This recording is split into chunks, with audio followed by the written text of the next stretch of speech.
ఉంది వెంకయ్యనాయుడు గురించి.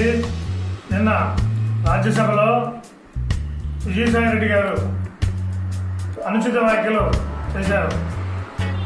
అయ్యా విజయసాయి రెడ్డి గారు, వెంకయ్యనాయుడు గురించి మీరు మాట్లాడడం చాలా బాధాకరమైన విషయం.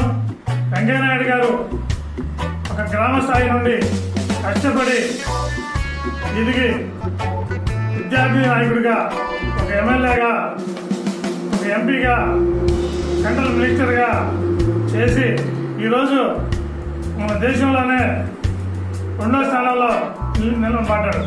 అలాంటి వ్యక్తిని గురించి మీరు మాట్లాడటం కరెక్ట్గా లేదు. మీరు అవినీతి కేసుల్లో 16 నెలలు జైలు శిక్ష అనుభవించి ఏటూ ముద్దాయిగా బయటకు వచ్చిన మీరు నాయుడు గారి గురించి మాట్లాడటం మాకు చాలా బాధాకరంగా ఉంది. ఇప్పుడు కూడా ఒక మనిషిని గురించి మాట్లాడేటప్పుడు ఆ మనిషి పరిస్థితి ఏంది, ఆయన విలువ ఏంది అని తెలుసుకుని మాట్లాడటం మంచిది. వెంకయ్యనాయుడు గారు ఎన్నో ఉద్యమాల్లో చేసి ఆ ఉద్యమాల్లో జైలుకి పోయాడు. మీరు అవినీతి చేసి అవినీతిలో జైలుకి పోయారు. మీకు వెంకయ్యనాయుడు గారికి పోలికేంది అని నేను అడుగుతున్నా.